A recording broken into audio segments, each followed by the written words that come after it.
Guide to science through storytelling. You'll see your instructor's name down there in the bottom left. It says Corey Cavanaugh. However, it is not Corey Cavanaugh joining you today. I am actually Ben Tulsma, and why I'm here instead of Corey is a little bit of a funny story. You see, Corey was in the office this morning, hanging out, relaxing, and being his jovial, good self, when all of a sudden, something peculiar happened. We had this stranger, this mysterious traveler, show up and offer him a present. Corey seemed to be a little bit surprised. You can tell right there from that picture. Now, the stranger left the gift upon his desk, but without even opening it. After the stranger had left, Corey was seen dashing off into the distance, and we haven't seen him since. So, I don't know what's up with that, but I am joining you here today to explore the science of storytelling. A little story to start us off. We've got a couple of FAQs to answer. First of all, there will be a recording available. There's also a resource document that should be available in the chat. It's got all the resources that we're going to explore today, including a couple of super awesome ones. And if you feel like you need help with a couple of exclamation points behind it, Robin is hanging out in the background, and she would like to say hi right about now. Hey everybody, thanks for joining us today. Happy winter. Happy winter indeed. We are also going to mention that we're brought to you today by the VAI Educators Studio. This has 6,000,001 resources approximately, and if you do take your phone out and scan that QR code, it will take you to the Educators Studio where you can join if you are so inclined and check out all of those resources. There is that QR code just in case you want to do that and do a little multitasking while we bring our poll up. So here's our first poll today. Kind of curious to see who we have with us. If you could just indicate which of those best describes the grade level you work with, we would be very much obliged. Robin runs the poll, so she normally leaves those open for a couple of minutes and then, well, no, for a half a minute or so, and then shares the results with us. So Robin, how are we doing on getting everybody's answers locked in? We are real close. It's looking like it's slowing down. Give everybody back 2 or 3 more seconds. All right, closing it out. All right, Ben, so we have 67% upper elementary, 33% early elementary, 11% middle school, and admin, no high school. And those numbers do not add up to 100%. Most of you can figure out that's because you could have checked multiple things. So we got a good mix, but most people working with those 3rd through 5th grade students, some of my favorite kids to work with, but all sorts of great science across the grade levels. And we're going to explore how to integrate storytelling right now. First, we're going to talk about the power of a good story, why this is so critical. Then we're going to share a couple of specific ways that you can bring stories to life. Then we're going to just briefly touch on connections to the standards and sharing a gift straight from Corey to you, the Storyteller Start Kit. So stick around for the end for that. Let's dive right in with the power of a good story. So when I think about what stories can do, we like to think scientifically. So I think about some students at Princeton University going into an MRI machine, trying to stay perfectly still as their brains were scanned, and as scientists piped different types of audio in. Silence, music, white noise, and they looked at the ways in which those students' brains lit up while they were sitting there in those MRI machines. And there was a peculiar finding around hearing stories. When human brains hear stories, it activates all sorts of different regions of our mind. We get this deep, rich cognitive engagement. It also sparks areas associated with curiosity, one of the most powerful components, one of the most powerful foundations of great learning. Now, it's not just kids in an MRI. This is applied by great educators around the world, including one of my favorite science educators, Bill Nye, the Science Guy. If you think back to some of those Science Guy episodes, now the audio's off here, but you can see this and you can probably remember these sorts of skits and performances and stories being woven into just about everything he did. Part of the reason that Bill Nye was so successful, part of the reason that tons of great science educators across the country are successful is because they leverage the power of stories. They don't just present information in a dry way, they capitalize on our brains and the way in which they are built to learn. In fact, when people watch Bill Nye, he did a great job of making those abstract ideas concrete through the power of narrative.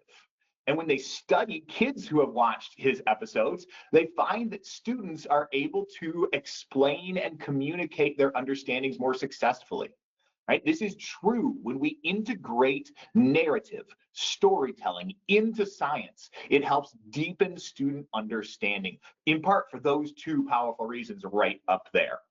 So, tons of research on this, tons of findings. Students are more engaged, more curiosity, more motivation, make those abstract ideas concrete. You can see all the words up there, and you can see all the words up there as well. If you'd like to review any of them, that resource document is there just to explain, to dive into the specifics of why storytelling in science is so incredibly powerful.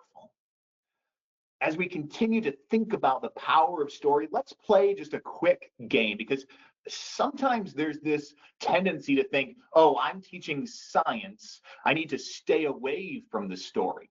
And this game, I think, will help dispel us of that idea. The game is called Literacy or STEM. I'm going to show a variety of different cognitive skills up there. And you don't need to say anything, you don't need to chat, you can just think. Which of those fit with literacy and which of those fit with STEM? I'll give you just 20 seconds to think through which are literacy and which are STEM.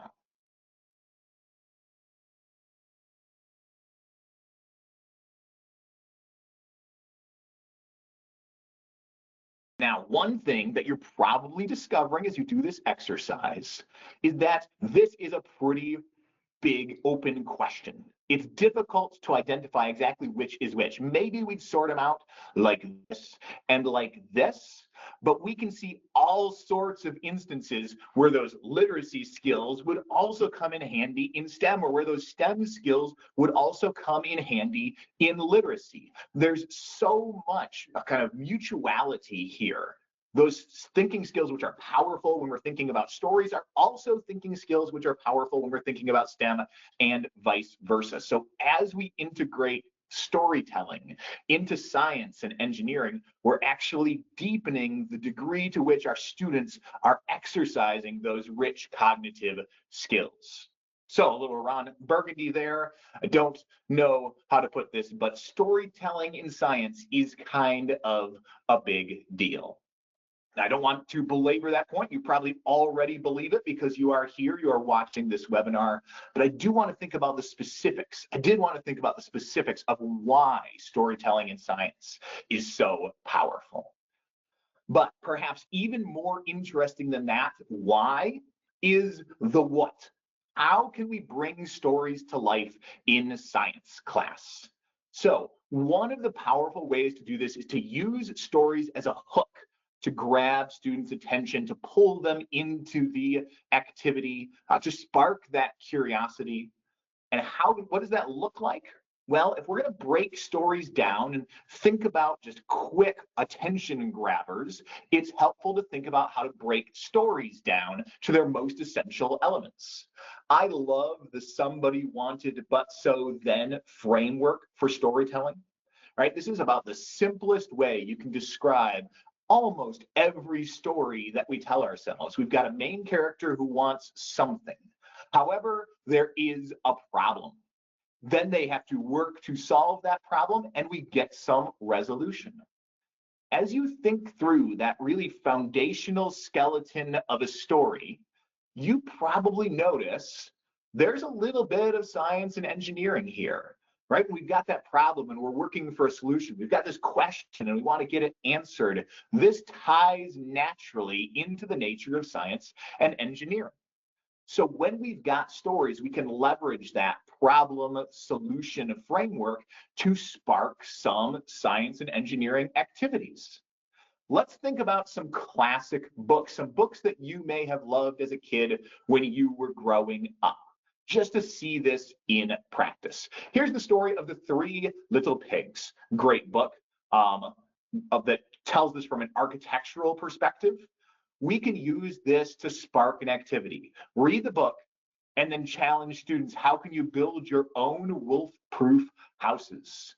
Here are some of the students right here at the Van Andel Institute working through that exact challenge. And my colleague Michael playing the role of the wolf with the wolf with a super powered leaf blower there, helping the kids test their designs out. They're doing some rich engineering. They're thinking about things like aerodynamics, and they're doing it in a way that was sparked by a rich story. So take just a second. Close your eyes if you'd like and think of some classic children's books that you love. Again, you don't have to say anything, you don't have to write anything, just think of some and then ask yourself, when you think about the problem there, could students engineer a solution to it? Give you just a couple of seconds to think.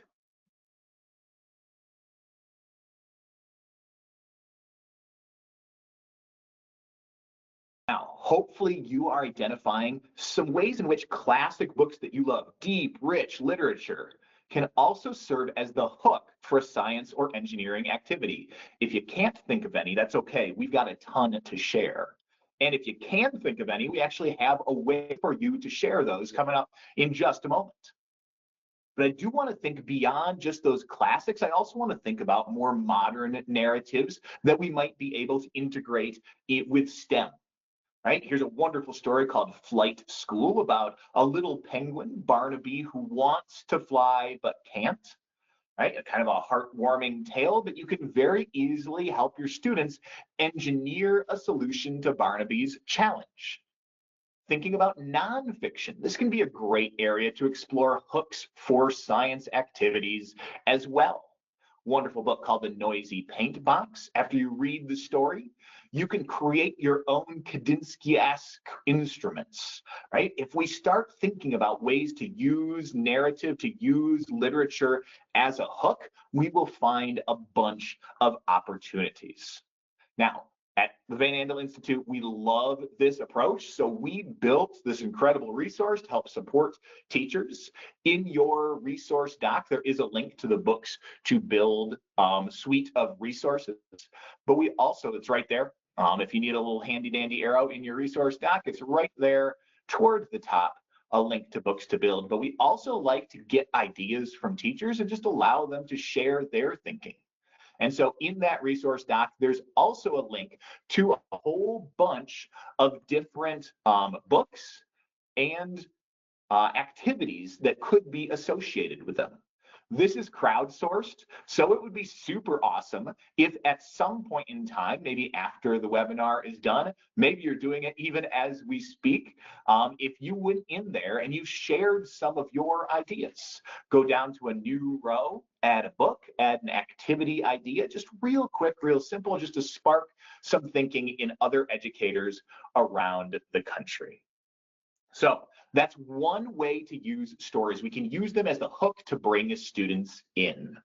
We can also use stories as a framework for our actual activity. So we can turn our lab or our investigation into a mission, into a mystery, into a problem that students work through in our class. We've had tons of success building learning experiences around crime scenes and the case of. In fact, that's a wonderful way to start these sorts of activities. The case of the blank.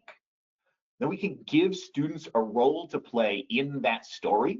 We can allow them to think about their science as clues and evidence, and to use their investigation to construct their understanding of the concept and of the answer to the case. So this reminds me a lot of one of my favorite shows on PBS, The Odd Squad. I'm old school, like the Olive and Otto Odd Squad, but they're thinking through academic content in a way that's very case-oriented, right? There's always something that they have to puzzle out and solve, and as they solve it, they're learning academic content. They're exploring standards-oriented ideas. So again, here are some of our own students. You can see just bought some of that cheap police line do not cross tape or caution tape. You can put that up. You can create a little bit of mystery, and then students have to solve the case using the science-oriented clues. Here's a couple of examples to show what it might look like. Here's the mystery of the missing shadows. We've got a detective. We'll call her Willow, just for fun. And she needs your help. You see, shadows seem to be vanishing and reappearing in a mysterious fashion. She can't quite understand. Where do they come from? Where do they go? Students can do some investigation in a shadow lab, answering some of Willow's questions. And then they can analyze their evidence in order to crack the case. Another example, the Operation Soil Saver. Here we've got Farmer Maya. Oh, poor Farmer Maya, she's losing her soil. The problem here is erosion, and so students can engineer a device which can help them to stop or slow the force of erosion. Oh, that video is private, but it does show me engaged in this activity, trying to blow that sand around as students try to prevent it. And then they can share their results. They can demonstrate how effective their solutions were. We could think about saving the coral reef. Again, we identify a problem. We give students a role, right? They can join the coral rescue team. They can analyze temperature data. They can test possible solutions. They present ways to protect the coral reef. A very kind of classic scientific or engineering activity, right? All three of these were, but we put it in the context of a story. It's a simple twist, but a powerful one, because we are narrative creatures and our brains crave those stories. So we thought about using stories as hooks. We thought about framing the activity as a story itself. We can also use stories as student outputs. So here, students are going to demonstrate their understanding by retelling, by narrating, by creating stories of their own. Right? So in one case, we're using stories at the beginning, one we're using it throughout, and we can also use it as at the end as a way for students to show their understanding. So tons of different ways to do this. Creating comics, writing diary entries, news stories, right? Lots of possible variety here. They can connect their story to the evidence that they collected in class. Again, this is not just fluff. This is not just for fun. This is fun that serves a purpose of deepening student thinking. As they do this, they can use that beginning, middle, and end story structure, and we can encourage them to be creative while being also scientifically accurate. So again, we love to share examples just to give you a flavor of what some of this might look like. You could create a life cycle comic, right? Students could draw pictures, they could add words to create a comic strip, give them a number of panels that they should utilize, right? Give them some things they need to address, identify the needs, the changes, the challenges, and include some vocabulary that they need to integrate. This is a fun activity. It can be a narratively oriented activity, right? And it sparks deep reflection on the life cycle of the organism that you're studying. I love the diary of a water droplet, right? We're thinking about the water cycle can be a little dry, ironically. You can have a water cycle take on a persona, and you can have it right back to its dearest marina and tell the marina all about what's going on as it travels through the water cycle, right? You can have them take on that point of view, describe all of the different stages. Again, we're staying true to the scientific content, but you can also encourage the use of some dramatic voice. Here, there's a bonus. There's also an awesome book, Drop, that you can read afterward, and they can compare what they came up with what Drop, how Drop addressed the topic. One thing I did when I was in the classroom full-time was I invented a character who they were pen pals with, who they could ask questions to. And I had my students write questions to PeteThePlopDrop@gmail.com. Now, that account is no longer active because we do not do that activity anymore, but it was a really fun kind of narratively oriented way where I could describe the things that I was experiencing as a drop, and they could ask their questions and get their curiosity out. So again, we're just sharing a variety of different ways that you can integrate narrative and storytelling to get students to generate their descriptions of their understanding. Love interview with a celebrity. Here we're going to interview a cell or the organelles of a cell. Right? And now students are going to conduct a mock interview. They might ask each organelle to explain their job. They're going to, again, stay true to the scientific content, making sure they emphasize structure, function, relationships. You can do this in multiple modalities. Storytelling doesn't just have to be written.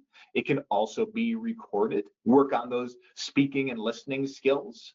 You can even have students adopt the role of one of the organelles, learn all about it, and then contribute to a collection of interviews. So again, these are just a couple of examples of what this might look like in the classroom as we use stories to have students express their understandings. So we shared 3 ways to integrate stories. Robin has opened up that poll. You can go ahead and indicate which of those you see being the most useful with your students. Hey, Robin, is it still just one, or can they pick as many as they want? Great question. It was changed in the system, but I think because the webinar was already open, I'm not sure it took effect. But so if you can select more than one, go for it. If not, just pick the strategy that you'll find most useful. Sure. While they fill that out, I'll just blame Corey. He had it set up to only pick one. I would like you to be able to pick more, but we'll just blame Corey for that one. All right, take a couple more seconds to fill that out, and then we will note what we spot. How's it going, Okay. Robin?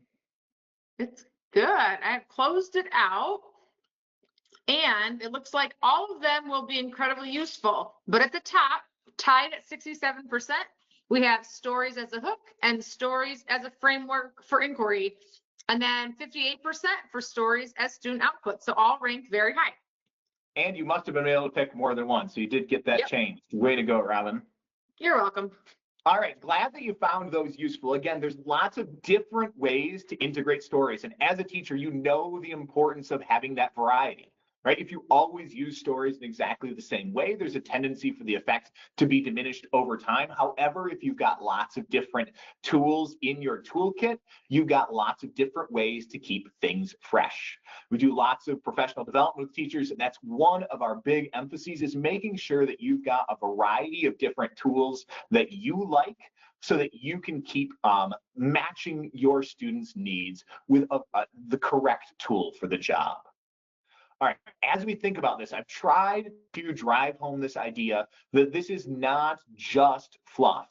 This is actually helping to deepen student interaction with the content.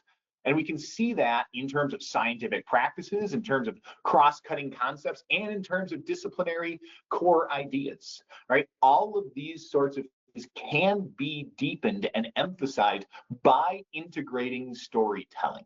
As we think about building our storytelling experiences, let's keep that idea of understanding at the heart of it, because these two things do really mutually reinforce each other. Deep thinking about science and deep connection to the narrative. All right. Corey is not with us today, but he has left behind a present for you. That present is going to appear in about 2 seconds. There it is. Oh, there's the present.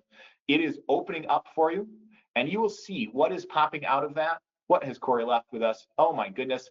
It is that storytelling starter kit. You will definitely want to check this out in the resource document. There are starter prompts, there are app links, there are guides to pairing things, there's books to build resource right in there as well. Check that out. It's got all sorts of great resources to help you along your journey. And also, if you have any questions or you want some additional support or assistance, you've seen my email bouncing around there in the bottom left corner of the screen throughout this entire webinar.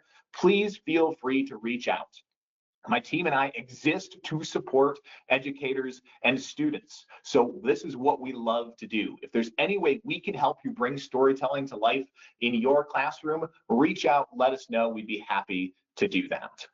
And speaking of getting some support, reminder that you can scan that Educator Studio QR there if you would like to get It might be slightly less than 6 million and one, but it's pretty close. All sorts of incredible tools to spark the kind of curiosity and creativity and critical thinking that we've been using all throughout this webinar. Coming up in January 21, we've got Crack the Code, escape rooms as active learning tools. There's a strong narrative component there. So if you're interested in this, you'll probably be interested in that. And you also might discover who that mysterious traveler was and where Corey has gone. All right, I'd like to thank you for your time today. When we finish today, there will be a survey. If you could fill that out, let us know what you think. That would be much appreciated. But we'd just like to finish by saying thank you. Thank you for joining us today. But above all, thank you for everything you do on a daily basis to improve the lives and the learning of your students. You rock.